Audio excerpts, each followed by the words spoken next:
मतदारसंघाची फेररचना झाल्या। त्याच्यामुळं तुमचे जे तालुके आहेत त्या तालुक्यामध्ये 12 तालुक्यात मतदारसंघ कमी जास्त झाले।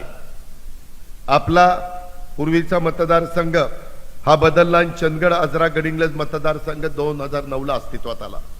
बाबासाहेब कुपेकर आपण निवडून दिलेले होते। दुर्दैवाने काळाच्या नियतीच्या पाडत तुमचं माझं काही चालत नाही। बाबासाहेब आपल्याला सोडून गेले। त्याच टर्ममध्ये लगेचच पोटनिवडणुकीत आपण संध्याताईंना तिकीट दिलं। घड्याळाच्या चिन्हावर बाबा कुपेकर पण निवडून गेले।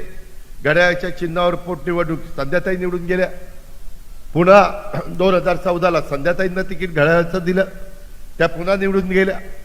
2019 ला आम्ही राजेश पाटलांना तिकीट दिलं घड्याळाचं, त्यांना तुम्ही निवडून दिलं। कामं आम्ही केली, तरी देखील तुम्ही 2024 ला महाराष्ट्रात महायुती सगळीकडे निवडून आली। आम्ही लोकांनी, मी तर 8व्यांदा निवडून आलो, 8व्यांदा। येड्यागाबाळ्याचं काम नाही 8व्यांदा निवडून देणं, आणि सातत्याने लाखाच्या पुढे निवडून येतोय। मुश्रीफ साहेब 6व्यांदा निवडून आले।